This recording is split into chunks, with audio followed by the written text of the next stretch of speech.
Pernah nggak kamu ngerasa seseorang lagi bohong, tapi kamu nggak punya bukti? Mulut mereka bilang iya, tapi insting kamu ngerasa ada yang aneh. Jujur, saya sering banget di posisi itu.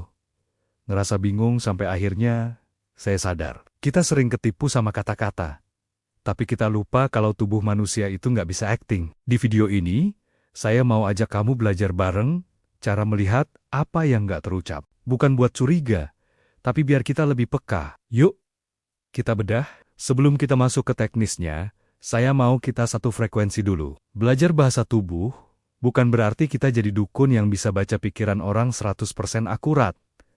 Bukan itu, saya pun masih terus belajar setiap hari. Anggaplah bahasa tubuh ini sebagai bahasa kedua yang nggak pernah diajarin di sekolah. Tujuannya apa? Bukan buat nyari kesalahan orang, tapi supaya saya dan kamu bisa punya sistem peringatan dini, biar kita tahu kapan harus percaya, kapan harus waspada, dan kapan harus ngasih simpati lebih. Di menit-menit ke depan, kita akan bahas beberapa area spesifik yang paling jujur dari manusia. Saya saranin jangan di-skip, karena rahasia terbesarnya justru ada di bagian-bagian kecil yang sering kita anggap remeh. Kita mulai dari bagian yang paling jauh dari otak kita, yaitu kaki. Mungkin terdengar aneh, tapi menurut teori psikologi, kaki adalah bagian tubuh yang paling jujur. Kenapa? Karena kaki dikendalikan oleh sistem limbik bagian otak yang ngatur insting bertahan hidup. Saya dulu sering mikir kalau mau tahu kejujuran orang, ya lihat matanya. Tapi mata itu gampang dilatih buat bohong. Kaki? Hampir nggak pernah. Coba bayangkan, kamu lagi ngobrol sama temen atau partner kerja. Secara fisik, badannya ngadep ke kamu. Wajahnya senyum. Tapi coba curi pandang ke arah kakinya. Kalau salah satu ujung kakinya udah nggak ngarah ke kamu, melainkan ke arah pintu keluar, itu adalah sinyal spesifik yang namanya the exit signal. Secara sadar dia dengerin kamu, tapi secara bawah sadar, otaknya udah pengen cabut dari sana. Mungkin dia lagi buru-buru, atau mungkin dia udah nggak nyaman sama topiknya. Pas saya tahu ini, saya jadi belajar buat lebih peka. Kalau saya lihat tanda itu, saya bakal pelen-pelen selesaikan obrolan. Kita jadi nggak jadi orang yang membosankan buat orang lain, kan? Sekarang kita naik ke area tangan. Pernah nggak kamu lihat seseorang tiba-tiba mengusap tengkuk leher, memegang kerah baju, atau mainin cincin pas kamu nanya hal yang agak sensitif? Saya dulu mikir, oh, mungkin dia cuma gatal. Tapi ternyata ada teori ilmiah di baliknya. Ini namanya self-pacifying behavior. Leher dan area wajah kita itu penuh dengan ujung saraf yang sensitif. Pas kita ngerasa stres, cemas, atau terpojok, detak jantung kita bakal naik. Secara otomatis, tangan kita bakal bergerak buat mengusap area saraf itu untuk nurunin tekanan darah secara instan. Ini adalah cara tubuh buat ngelus diri sendiri supaya tenang. Jadi, kalau kamu lagi diskusi dan lawan bicara kamu mulai ngelus-ngelus lehernya, jangan malah ditekan. Di situ saya belajar kalau dia lagi dalam tekanan mental. Gunakan informasi ini buat ngerubah nada bicara kamu jadi lebih lembut. Belajar bahasa tubuh itu bikin kita jadi manusia yang lebih empati. Karena kita tahu apa yang mereka rasain tanpa mereka harus teriak kalau mereka lagi stres. Sekarang kita bahas jendela jiwa, yaitu mata. Tapi kita nggak akan bahas arah lirikan yang sering bikin bingung itu. Kita bahas yang lebih spesifik.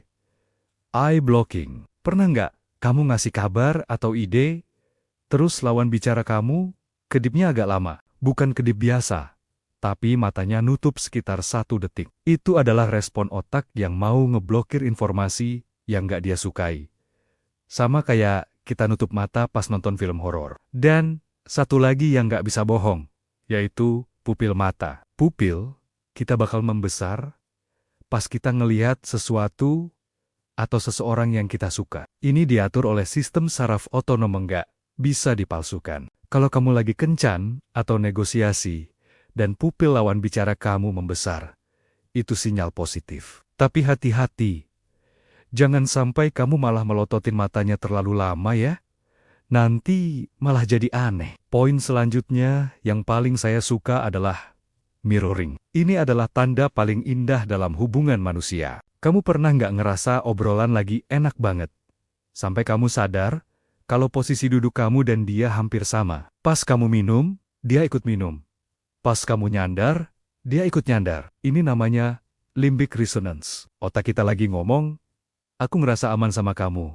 Kita satu frekuensi. Ini bukan manipulasi kalau terjadi secara alami. Ini adalah tanda kalau kamu udah berhasil ngebangun koneksi yang tulus. Saya selalu seneng kalau ngerasain momen ini. Karena disitulah komunikasi yang sebenarnya terjadi tanpa ego. Cuma ada keselarasan.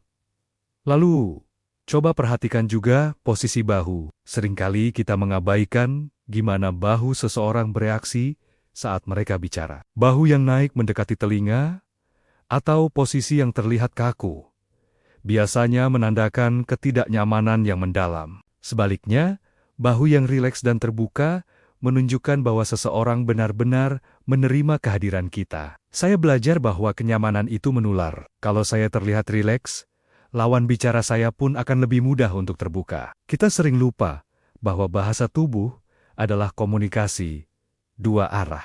Apa yang saya lakukan dengan tubuh saya akan mempengaruhi bagaimana perasaan kamu saat bicara dengan saya. Pada akhirnya, saya dan kamu belajar semua ini bukan buat jadi detektif yang nyari kesalahan orang. Jujur, buat saya, tujuannya jauh lebih dalam. Memahami bahasa tubuh, itu bikin kita jadi manusia yang lebih peka. Kita jadi tahu kapan orang tersayang kita lagi sedih, meskipun mulutnya bilang, aku nggak apa-apa.